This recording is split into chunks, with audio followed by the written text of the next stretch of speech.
Good morning. Good morning. This is Nice to- Lauren from Culpeper.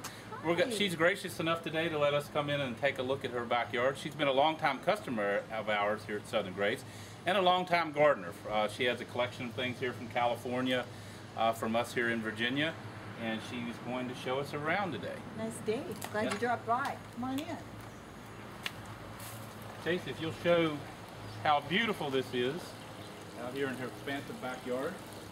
You never know this coming in, that you're going to open up into the back of this. I didn't know it until last year. We had a delivery here, and we came into the backyard to set it up, and I was wowed, I should say, because it was just such a beautiful backyard. I didn't expect it when I came back here, and I see a lot of yards, so this was a pleasant surprise here. I've known Lauren for many years. She's come to the store. I know she's been an avid gardener, and she collects her pieces. Has a very eclectic style, as you can see. She's mixing statuary with glazed pots, and she makes it work. A lot of times people don't do that because they have a hard time making statuary, an antique-looking statuary piece, look good with a new modern glazed pot. So we're going to start off right here with this centerpiece. Lauren, if you'll follow us here. Certainly. This is actually a three-tiered fountain. It's made in North Carolina. It's by a company called Unique Stone. We've been carrying their products for a long time. Two brothers started this company right out of college, and their dad had started the company, I think, and then they took it to the next level. They buy a lot of antique reproductions or antique statuary pieces from state auctions, and even throughout Europe, and they'll piece them back together. And I don't know the particular history on this fountain, but a lot of their pieces do have a history. If you go onto their website, it'll tell you where maybe the piece came from different estates, and give you a little bit of the history of that piece. As you can see, she has this in the center of a boxwood garden. Now she has apple trees in the center of each of these. These are for function as well as for looks. She does hope to pick apples off of it. She was bragging earlier today she has 2 apples for this year, so I don't think she'll be making apple pie this year, but maybe next year. You can see she's used this kind of the centerpiece. She has a pergola in the back with wisteria vines planted on both, coming in from both ends. 2 different varieties. And lots of hostas. This is the sunny part of her garden.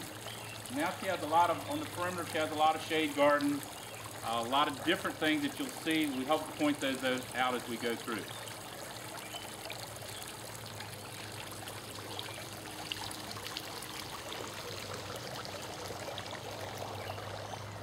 When you walk through her garden, you never know what you're going to see exactly. Like here, she has a couple little mushrooms, a little frog stuck in the greenery there. Tons of different varieties of plants. You can tell that she's a plant person. She has just a tremendous variety of different plants that she's planted. I think mostly perennials. She does have some annuals mixed in there for color to give her that bloom season, the longer bloom season. Wall planter right here on that wall. That did come from Unique Stone as well.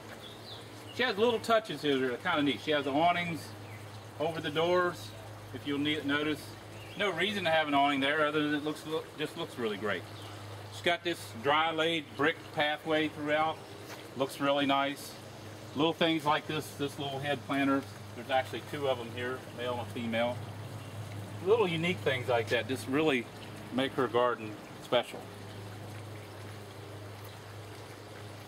Now as we go to this, what you don't expect off of this walkway is another little sitting area, a little patio area, kind of a shady garden here.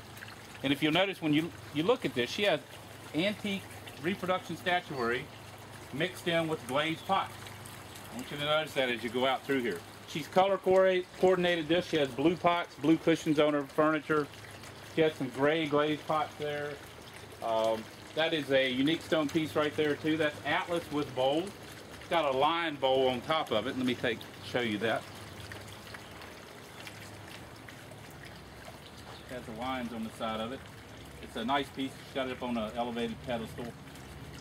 She has, I won't get into the whole thing about all the plants because there's so many here it would take a couple hours to show you all these different plants.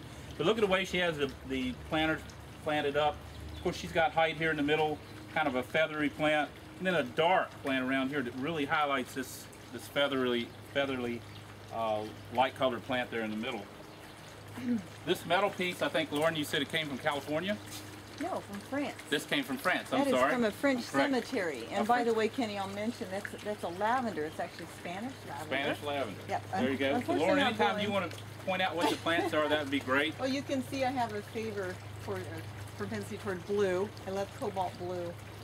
And if you look at her table there, she even has blue within the marble. Now in this those table. are actually leftover pieces from our kitchen countertops. It's a granite. It's not from France. From your kitchen countertop. Yes. She has a disappearing fountain set right here. I can't remember what we delivered last year that actually got us here, but this is a disappearing fountain. It's an olive jar.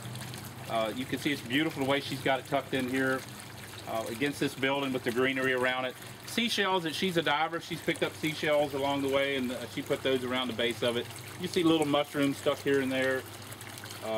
It's a shady garden, so I'm sure her watering is not too bad. Most of her pots are, if you notice, are in the shade, not in the sun.